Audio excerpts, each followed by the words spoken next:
lo dijo en la primera hora. 8:07 en la mañana, 8:07 en la mañana. Bueno, mañana fría, ¿no, Belkis? Ya se empieza a calentar un poquito. No, pero yo no soy friolento, pero estoy que me muero de frío. ¿Ah? Yo que no soy friolento. Bueno, estamos entrando en la última hora de nuestro espacio de noticias con nuestras dos últimas entrevistas. Visita nuestra mesa de trabajo el doctor Pedro José Freile, ex candidato a la presidencia de la República, activista político, a quien agradecemos por acompañarnos. ¿Cómo le va, Pedro José? Bienvenido. ¿Cómo está usted? Muy bien, Fabricio Belkis, un gusto estar de nuevo aquí en Sonorama. A todos un caluroso saludo en esta mañana, medio entre que fría y que quiere calentarse. Sí, le pido un favor, ¿puedes subirle el micrófono? El micrófono es eso, muchas gracias. Muy amable. Ahí está mejor, muy gentil.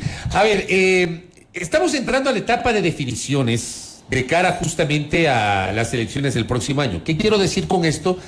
Que desde el viernes se abrió ya la etapa de registro de alianzas electorales, que viene a ser un primer paso. Esto se cerrará, si mal no recuerdo, el 7 de agosto.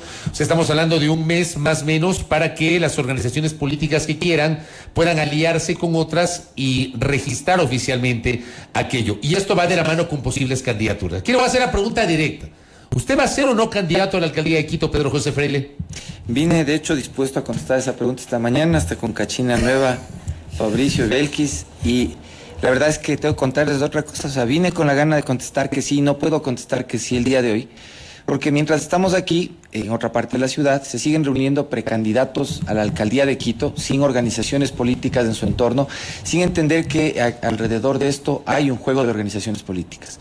Y al mismo tiempo, razón por la cual hoy todavía no contesto que sí, hay políticos viejos, que tienen de hecho redes y durante la administración de Jorge Yunda tuvieron presencia, tuvieron influencia, manejaron dinero y manejaron funcionarios, que hoy están estorbándole a una de las organizaciones políticas. De hecho, hoy vamos a mencionar todas con las que hemos estado trabajando durante los últimos meses alrededor del plan para el gobierno de Quito y la región capital, que está siendo atacado en la inscripción de sus registros. A mí me pasó eso en la elección presidencial y ahora veo que las influencias de estos políticos viejos que viven de pasar el sombrero son capaces de hacer que funcionarios dentro del CNE no quieran inscribir directivas de un movimiento como la Acción Democrática Ecuatoriana porque le ven un partido pequeño, provincial, y quieren presionarle para que más bien apoye a ese tipo de personajes en las elecciones. Pero puede ser un poco más específico lo que está señalando. Las directivas de los movimientos dentro del calendario que tú muy bien estás señalando, cuando este calendario electoral comenzó el 5 de febrero, entre el 5 de febrero y el 8 de julio, es en donde estamos ahora, cada una de las organizaciones tenía que registrar sus directivas, sean provinciales, sean nacionales, pero aquellas que tienen el poder de firma para poder efectivamente suscribir alianzas entre organizaciones políticas. Bueno, eso quiere decir que todos tienen que tener inscrito un funcionario con poder de firma. Los problemas internos, por ejemplo, que creo ya está por solucionar la izquierda democrática, se relacionan a esto, a quien tiene poder de firma para las seccionales. Acción Democrática Ecuatoriana, un partido provincial, fundado en su momento por José Vázquez, un líder que de hecho tiene un origen popular muy importante en el centro de Quito, estaba inscribiendo para esos propósitos su directiva provincial. Bueno, ellos solo son provinciales. Al llegar al Consejo Nacional Electoral, les empiezan a estorbar, les empiezan a crear una bulla que está orientada a que parezca que hay un conflicto interno para que esto tenga que ir del provincial a la nacional. Y ojo, ahí es un anuncio a los consejeros en el Consejo Nacional Electoral, a todos ellos, y en especial dicen, por ejemplo, que es uno en particular de los consejeros, Enrique Pita. Enrique, un saludo este día, que es quien habría pedido que suba ese expediente. No se puede intervenir o estorbar en las democracias internas a título de cálculos políticos, porque esto es regenerar los malos hábitos que terminan poniéndonos a los mismos políticos viejos por delante. Entonces, yo estoy diciendo esto que no es un conflicto interno, es solo una inscripción de directivas, debe tratarse como tal, no puede presionarse con los partidos, y peor, para tratar de dirigir los esfuerzos de las organizaciones políticas hacia un político en particular, que de hecho ha ido incluso a visitar con algunas personas relacionadas a las familias que crearon el movimiento, a funcionarios, a pedirles que no hagan inscripciones, a tratar de disuadirles a los líderes dentro del partido, que cuidado, vayan a ver al Pedro Freile, que es un neófito en política, y peor alrededor de una alianza, porque no les van a dejar. Entonces, eso quiero advertir y quiero pedir que se investigue de golpe, porque no es que no podemos recrear este tipo de cosas, más cuando la idea de la unidad no puede ser alrededor de personas, sino alrededor de planes. Por eso vine encachinado para decir que sí, pero acabo de amanecer esta madrugada con esta noticia. O sea, usted venía a decir, usted venía a confirmar confirmar su candidatura en este momento. Yo venía a hacer eso, pero hoy tengo, digamos así, un legionario herido, a cual no voy a dejar atrás, que es la Acción Democrática Ecuatoriana. Usted está diciendo que la izquierda democrática es uno de los partidos que estaría haciendo esta suerte de bloqueo. No, para nada. No. De hecho, los partidos con los que hemos podido ir conversando a nivel de liderazgos, interesados en hacer la construcción de un proceso responsable para la ciudad de Quito, hoy en día, de hecho, quiero agradecer y con toda la humildad el interés que han mostrado en este proceso, Sociedad Unida Más Acción, Acción Democrática Ecuatoriana, Renovación Total, el Partido Socialista Ecuatoriano, la Izquierda Democrática, me está faltando, no espero que me esté faltando nadie, y de hecho con quienes comenzamos a hablar hace algunos meses, que era lo que decía todo el mundo, pero que todavía no sabemos cómo culmina el Partido Social Cristiano. Pero digamos que salvo el Partido Social Cristiano, que está un poco en duda en este momento, con los otros partidos hemos tenido oportunidad de trabajar en un tema más amplio, que de hecho no es el de seguir a una persona, sino el de tener un plan de concreto que nos oriente a todos a tener gobernabilidad de aquí al 25, al 29 y más adelante, incluyendo justamente cuadros políticos nuevos, jóvenes, limpios, que no hacen este tipo de jugadas puercas, perdón el término que utilice así, para tratar de ellos salir en la foto, pasar el sombrero y hacer lo que hacen normalmente para vivir a costilla de la democracia. Pero ¿será que con lo que usted nos está diciendo se puede evitar aquel fenómeno registrado en 2019 cuando tuvimos un número inédito de candidatos a la alcaldía de Quito? Creo que fueron 18, 19, si mal no recuerdo. ¿Se puede evitar esto en esta elección, Pedro José? Yo siento que sí, Fabricio, ustedes saben, de hecho, una de las cosas que pronto caracteriza nuestra participación en política es el idealismo. Si nosotros no tenemos ideales claros, en realidad no hay manera de que vayamos a ningún lado. Y de hecho, ideas concretas, más allá incluso de los ideales de lo que se debe hacer. Evitar la dispersión del voto por sí mismo no es un asunto solo de gusto, no es un asunto de personas. Es una necesidad de gobernabilidad de la ciudad y desde la capital de la República hacia el resto del país. El hecho de que los gestores y los líderes políticos de las organizaciones asuman responsablemente esta construcción en conjunto alrededor de un plan, nos muestra que después de 5 años, tal vez entre los políticos, hagan menos trampa, dialoguen más directamente, puedan compartir funciones de poder sin justificarse por las cosas malas del pasado, ni tampoco odiando a nadie por haber pertenecido a una posición política. Ese ejercicio se construye ahora.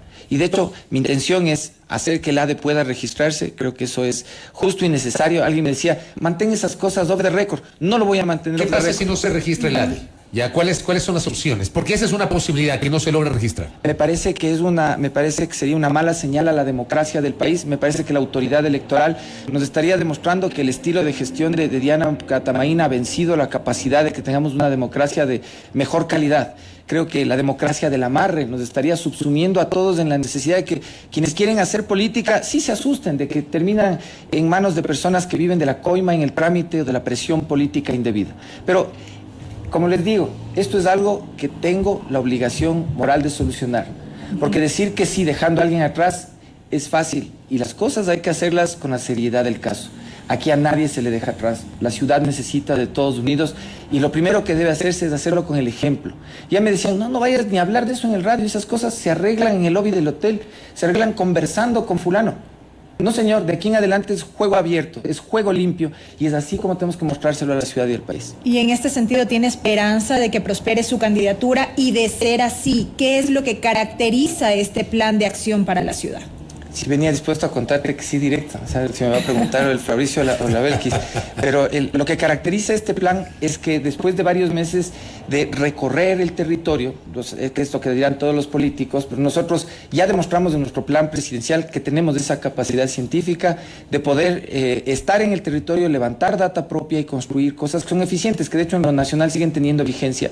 Hemos identificado las necesidades de la gente, lo que nosotros estamos haciendo es solo aportar a la necesidad de la gente el conocimiento, la ciencia, la tecnología y la responsabilidad de, sabiendo dos reales más, ayudar a liderar el asunto. Este plan está dividido en dos ámbitos grandes, las victorias rápidas y las victorias de largo plazo. Las unas centradas en atender obras inmediatas que han sido relegadas, porque plata sí hay en el municipio, lo que hay es mala administración, para construir al mismo tiempo más tranquilidad en la gente para poder hacer negocios a través de contratistas pequeños y medianos. Las empresas grandes van a estar en otro tipo de cosas de más largo plazo. Primero hay que poner a trabajar a la ciudad.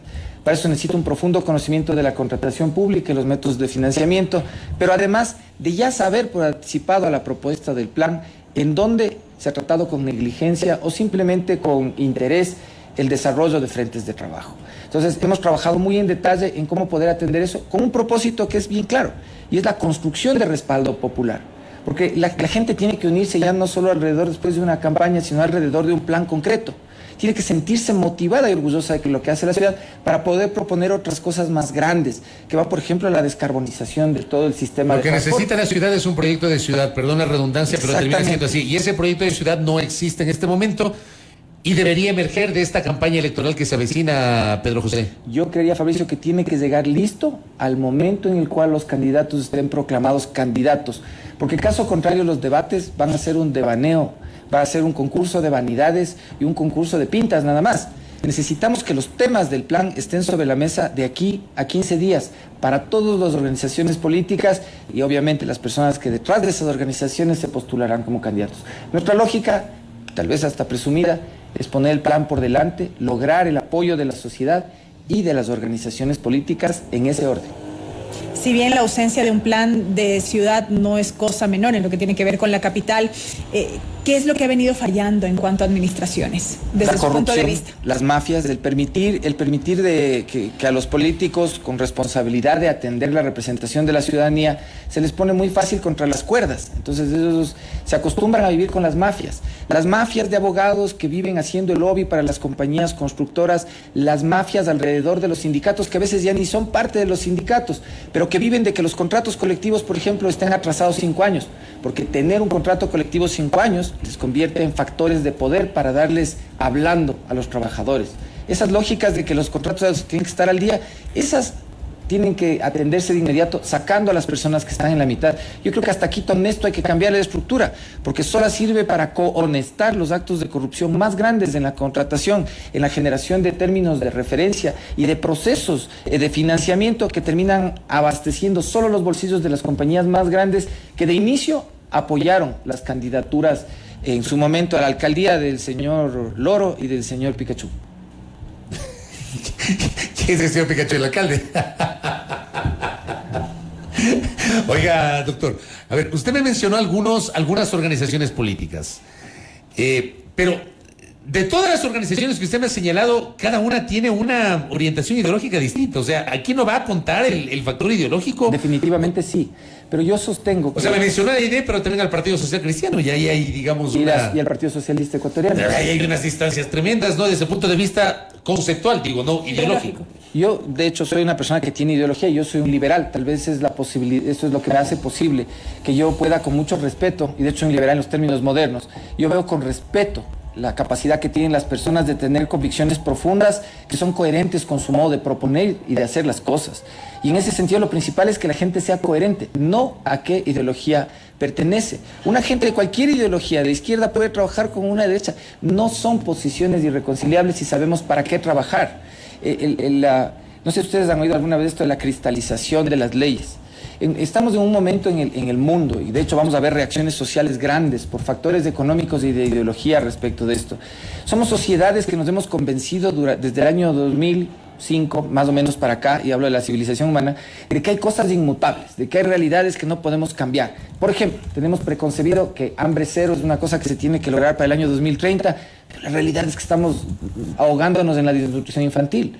Tenemos en el pasado el ejemplo de sociedades como la India, que en un momento rodeados de vacas tomaban leche y comían carne, hasta que a alguien se le ocurrió que las vacas eran sagradas, y ahora viven desnutridos, muriendo de hambre y rodeados de vacas, porque pensaron como una norma inmutable lo que pasaba en determinado momento.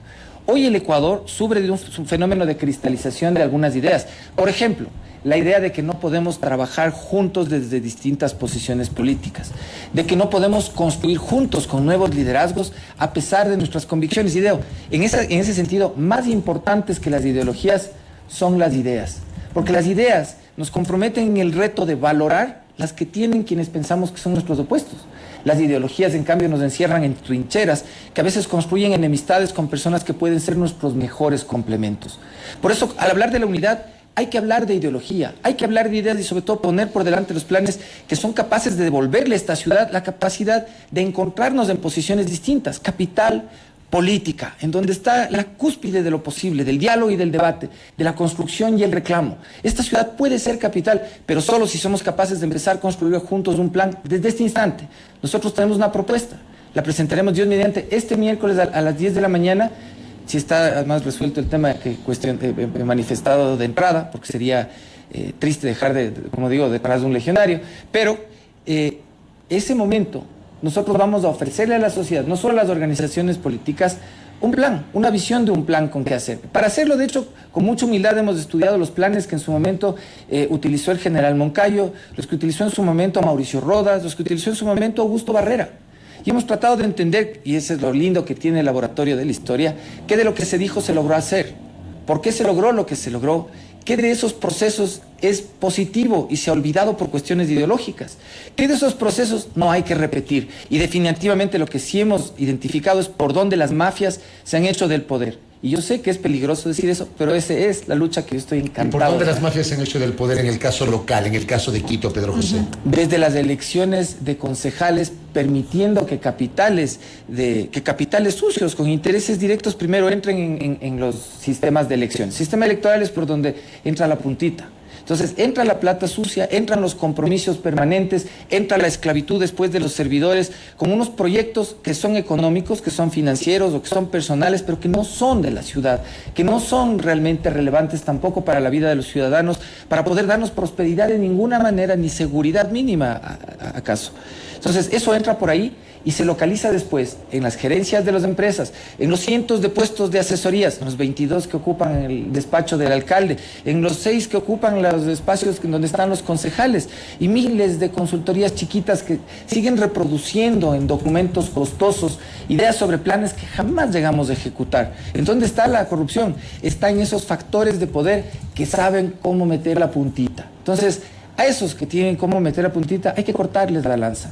Y a eso es en lo que les hemos convocado a los partidos, en que hagamos hoy, entendiendo que el 2023 es un año de recesión global, el ejercicio de responsablemente mostrar un liderazgo nuevo, no el de Pedro José Freile, el de todos los líderes al frente de esas organizaciones que pueden dejar de lado a los políticos viejos que hacen diezmos, que negocian cosas por dar apoyos políticos, que están en el toma y lleve, y aunque nos venden el discurso de honestidad, son los más sucios que existen. Sin el ánimo de ser pesimista, cuando se habla de corrupción, decimos que es una realidad enquistada en todos los niveles. Ahora, centrándonos en lo local, en lo que tiene que ver con la capital, ¿qué le haría pensar al quiteño que con Pedro José Freile esto sería distinto? Porque Pedro José Freile no es el solo. Pedro José Freile es el resultado de un proceso en el cual camina con otros líderes. Pedro José Freile es uno en un equipo de trabajo que quiere ser más grande, que quiere ser más fuerte, que de hecho está comprometido en hacer política seriamente, en convocar a otras personas y poder dejar un legado político de lo que es necesario para que nuestro país, con la estructura política que tenga, indistintamente de la ideología que coyunturalmente gobierne, sea capaz de ser respetuoso de la gente, luchador por tener una identidad, que además es una identidad que sobrepasa lo cultural y que además debe estar en lo económico, que tiene la capacidad de promulgar lo incluyente sin esconder ninguna cosa. Porque Pedro José Freile está motivado a hacer política seriamente, porque no se va a esconder en decir no soy político, soy nueva política, que es distinto. Y estoy orgulloso de que estar preparado y tener un equipo preparado en este empeño nos va a permitir hacer cosas que no se han hecho antes. Usted podría, a ver, usted nos ha dicho que sí quiere ser candidato, todavía no lo anuncia oficialmente. Yo venía a decir que sí soy candidato hoy día, pero no puedo. Pero le pregunto, ¿usted en este punto sí estaría dispuesto a declinar una candidatura? Siempre. Creo que el principal ejercicio en política responsablemente es renunciar al interés, a la fama, a lo que sea propio. Porque la sociedad no se construye con la voluntad de alguien. Yo veo estos que dicen, sí voy a hacer, porque llegó el momento, se me alinearon las estrellas, mi mamá me dijo que tengo cara de alcalde desde Guagua, o soy precandidato porque me pasó algo drástico. O porque las bases me están pidiendo que sea candidato, que esa es la típica, ¿no? Las bases me piden que sea candidato. No, pues las bases le piden a Pedro José Freile que sea candidato, le pregunto. No he tenido chance de hablar así, o sea, siento mucho cariño de la gente. Usted no me va a decir que es candidato porque las bases se lo piden, eso no me va a decir. No, pues eso está totalmente... Que eso es muy repetitivo, le digo, en el ámbito de la Además la que es política. una vanidad infinita, pues eso lo que descubre es más vanidad que inteligencia, absolutamente. Yo creo que de hecho uno puede ofrecer lo que tiene y la gente tiene la capacidad de decirles, sí, lo que hablas está coherente, no es coherente, te creemos, no te creemos, eso es relativo. Uno puede hacer y es responsablemente, está obligado responsablemente a ir hasta donde puede. Y de hecho, si en el camino, y esa es mi expectativa real, o sea, lograr encontrar, no uno, varias personas que entendiendo que lo que en el servicio público debemos buscar, en Pedro Freile es lo mínimo. Lo mínimo de un servidor público soy yo, de ahí para arriba. Entonces, mi búsqueda todos los días es gente mejor con quien caminar y construir. Y hay maravillas, realmente en generaciones jóvenes, dentro de la ciudad, en la provincia, en todo el país, hay gente joven maravillosa. Estoy hablando incluso gente joven de mi misma edad, que no ha estado política antes, que han tenido siempre el susto de meterse, el miedo a las mafias sobre todo. Pero que hoy, frente a la necesidad de pensar, nuestra familia está lista para encontrar cómo ir con un coyote o con una línea aérea a vivir afuera, están dispuestas a convertirse en un ejército de legionarios para hacer que esto funcione. Usted decía que este miércoles a las 10 de la mañana presentarán este plan de ciudad. ¿Esto siempre y cuando se resuelva este tema de las alianzas como tal o en qué contexto se dará? Se da en el contexto de que, o sea, ahí, si es que esto ya está resuelto, podemos decir un sí definitivo. Tenemos candidatura en construcción, obviamente por la parte formal todavía tiene un par de meses por delante, pero digamos que ya estaríamos encaminados. Y además necesitamos que el plan en su visión general sea conocido por toda la ciudad, por la academia, por las organizaciones políticas que de pronto no vayan en el proyecto que vamos a proponer. Esperamos, eso sí, que sean la mayoría, entendiendo además que no todos van a poder tener candidatos a concejales ni candidatos a juntas parroquiales, pero que nuestro objetivo es la gobernabilidad. Todos deben tener buenos cuadros y hay que buscar la manera de integrar el trabajo con todos. Entonces, el miércoles se va a dar a conocer el plan, de hecho, se va a dar a conocer indistintamente de lo que pase. La diferencia será que si no hemos tenido una claridad sobre el feedback, la respuesta que el sistema formal le puede dar al reclamo del ADE, probablemente solo presentemos el plan. Pero estas 48 horas para nosotros son definitorias, porque vamos a armarles del Edo con P. Oiga, pero le voy a insistir, aunque ya le pregunté, pero si hasta el miércoles no tienen ustedes una definición, ¿qué van a hacer sobre el ADE? Amanecimos sin o sea, nuestra planificación para el día de hoy era diferente, pero estoy convencido de que somos suficientes. O sea, prefiere aguantarse hasta el miércoles, a ver qué pasa. O sea, somos suficientes para el día de hoy procesar esto. De hecho, Fabricio, gracias a los micrófonos de la potencia de Sonorama, espero que el mensaje hacia esos políticos sea claro. Nosotros no estamos jugando a la política ni a pasarle el sombrero a nadie. Este es un proceso político que parte de reconocer que el país pasa hambre, que las protestas sociales que sucedieron hace pocas semanas están en ciernes, que lo que pasó en Sri Lanka o que lo que está pasando en Buenos Aires son el resultado del juego sucio con el cual ustedes están acostumbrados a vivir y nosotros no vamos a tolerar un minuto más. Correcto, doctor. Estamos pendientes de lo que pase. Muy amable. Gracias. Muchas gracias, Fabricio, y gracias, Urquiza. Nos iba a anunciar hoy la candidatura, pero se ha aguantado Pedro José Freile. Vamos a ver qué pasa en el curso de esta semana. Gracias a nuestro invitado, le vamos a llamar así, precandidato a la alcaldía de Quito, ex candidato presidencial Pedro José Freile, conversando aquí con nosotros en la primera hora por Sonorama. Primera plana. Todas las noticias, todas las voces.